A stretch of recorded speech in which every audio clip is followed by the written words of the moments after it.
तो दोस्तों, बहुत वक्त के बाद मैं फिर से आ गया हूं आपके लिए एक डरावनी और भूतिया कहानी को लेकर। तो चलिए आज की कहानी शुरू करते हैं। गांव में दिवाली की रात का माहौल बेहद खास होता है।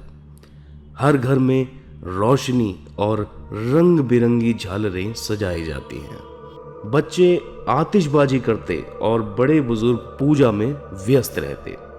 लेकिन इस बार की दिवाली कुछ अलग थी। गांव के बाहरी हिस्से में स्थित एक पुरानी हवेली के बारे में भयानक बातें हो रही थी।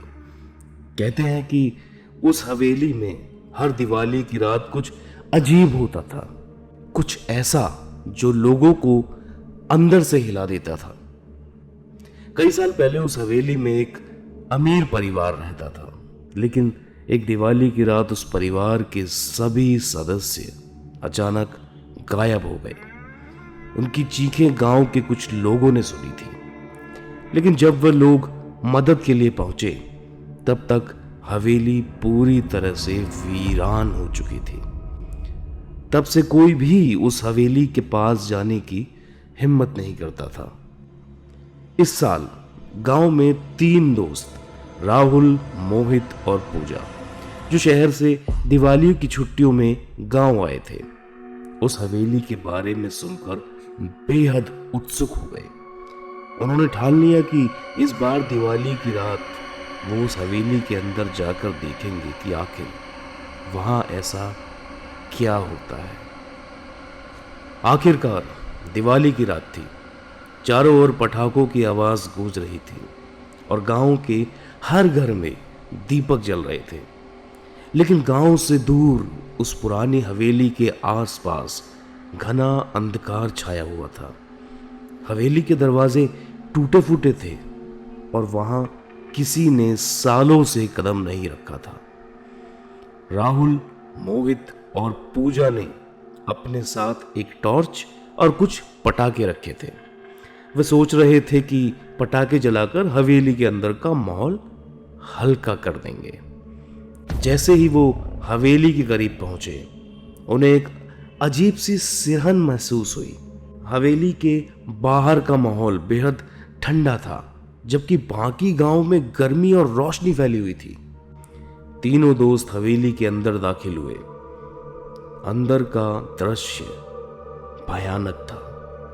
पुरानी दीवारें, जर्जर छत और टूटा हुआ फर्नीचर चारों ओर बिखरा हुआ था। हवेली के अंदर किसी इंसान की आवाज सुनाई नहीं दे रही थी, सिर्फ सन्नाटा था। राहुल ने मजाक करते हुए कहा, यार ये तो सिर्फ एक पुरानी हवेली है, भूत वूत कुछ नहीं होते। मोहित ने कहा, फिर भी ये जगह कुछ अजीब लग रही है, चलो जल्दी से देख लेते हैं और वापस चलते हैं। जैसे ही उन्होंने अंदर जाना शुरू किया, अचानक से हवेली का दरवाजा तेज आवाज के साथ बंद हो गया। तीनों चौंक गए। वो दरवाजे की ओर भागे, लेकिन दरवाजा जैसे किसी अदृश्य ताकत ने बंद कर रखा था। पूजा ने टॉर्च जलाकर इधर उधर देखा। अचानक उसे दीवार पर बने पुराने फोटो फ्रेम में से किसी के हिलने की आवाज सुनाई दी।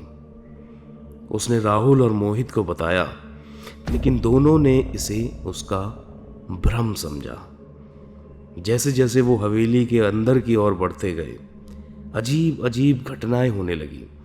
मोहित को लगा कि किसी ने उसके कंधे पर हाथ रखा, लेकिन जब उसने मुड़कर देखा, वहां कोई नहीं था।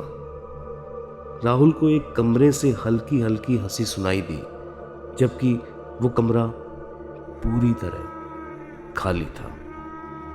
पूजा ने देखा कि एक पुरानी खिड़की पर अचानक से कुछ उंगलियों के निशान उभर आए। अब तीनों को समझ में आने लगा कि यहां कुछ बहुत भयानक हो रहा है।